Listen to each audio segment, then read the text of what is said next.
سلامونه و نیکی هیله ملګرو، خدای دې وکړي چې جوړ او صحتمند به وئ.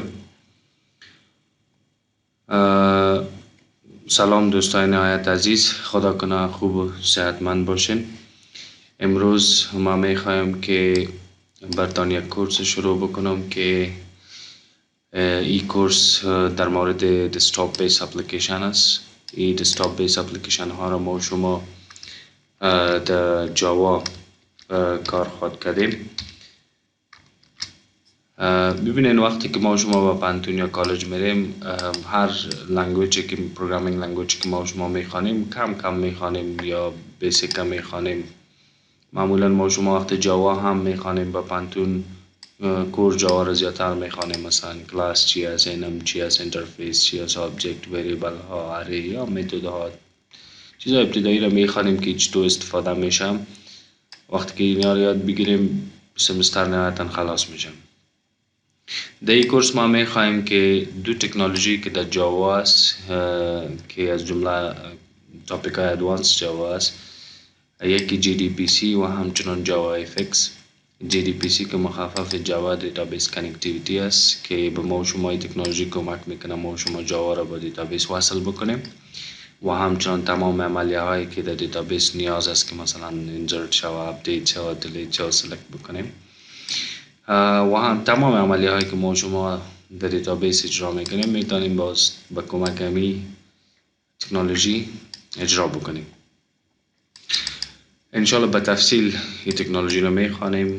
تکنولوژی دیگه که از JavaFx است. JavaFx قبلا در جاوا ما شما سوینگ داشتیم، AWT سوینگ، تکنولوژی مختلفی بود برای دسکتاپ بیس اپلیکیشن ها، اما اونا فعلا آوتدیت شده، دیپریکیت شده. فعلا در JavaFx در مارکت خیلی کش هم داره و خیلی اپلیکیشن های خوب هم روش دیزاین میشه، به خاطری که بعضی تول ها وجود داره که توسط درگ اند دراپ شما میتونین کد بکنین.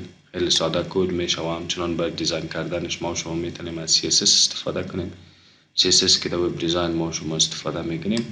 دیگه اپلیکیشن های خیلی مقبول هم روش دیزاین میشن. خب این ما شما فهمیدیم که در این کورس چی چیزا هست و کدام چیزا رو ما شما میخوانیم. میخوایم بعض چیزا رو براتون بگویم که شما در این کورس هر قدر ویدیوهایی که هست، ویدیوها به ترتیب ساخته شده، تمام ویدیوها را کوشش بکنین ببینین و هیچ ویدیو را هم تیر نکنین. تمام ویدیو رو ببینین تا همین سلسله درسات چی شود مراحت شود و بعد از او استپ بای استپ کار کنین. مثل که من یک پروژکت شروع میکنم، شما هم همون پروژکت شروع بکنین، خوب سه کانسپت یاد بگیرین، بعد از او باز برین همون رو کد کنین، استپ بای استپ خودتان کد کنین. شما اگر کدام ایرر براتون می آمد، کدام مشکل داشتین، میشه در چنل ما همونجا در چنل یوتیوب ما بر ما کامنت بکنین یا میشه همون ایرر تان در اینترنت سرچ کنین. در اینترنت هم زیاد استک اوورفلوز زیاد برای شما کمک میکنه. شما همون ایرر را کپی بکنین در گوگل سرچ کنین، حتما یک وبسایتی بوده که در اونجا سولوشن از او هست. همچنان سورس کد ما هم رایتان شریک میسازم. هر پروژکت ما که سورس کدش هم رایتان شریک میسازم. شما میتونین سورس کد از او رو دانلود کنین. سورس کد هر پروژکت دسکریپشن همو ویدیو خواد بود، شما دسکریپشن ویدیو رو میبینین، بعدا در اونجا یک لینک براتون میتونم، در اون لینک شما میتونین سورس کد رو پیدا کنین، دانلود کنین براتون. معمولا وقتی که دانلود کردین کپی پیست نکنین، کد ما رو بگیرین کپی پیست بکنین و در اونجا رن بکنین، کار بکنین و خوش باشین. نه، شما خودتان تایپ کنین تا یاد بگیرین و همچنان اگر کدام جای مشکل داشتین میتونین مقایسه بکنین با کد ما مقایسه کنین. به این ترتیب ما شما هم کانسپت یاد میگیریم هم کدینگ یاد میگیریم، هر دویش. دیگه اگر شما این کورس تا آخر تعقیب کردین مسلسل، شما میتونین که اپلیکیشن های مختلف بسازین، مثلا استور منیجمنت سیستم اکثر محصلین میسازن، کسایی که کورس هم میخوانن استفاده میکنن، همین پروژکت فاینال خود جور میکنن. زیاد بچه استور منیجمنت سیستم، هاسپیتال منیجمنت سیستم، سکول منیجمنت سیستم، این سیستم ها را میتونن توسطش بسازین. خب اپلیکیشن ها زیاد است. هر ایده که شما در ذهنتان دارین میتونین توسط از تکنولوژی تطبیق بکنین که دسکتاپ بیس اپلیکیشن میتونین بسازین.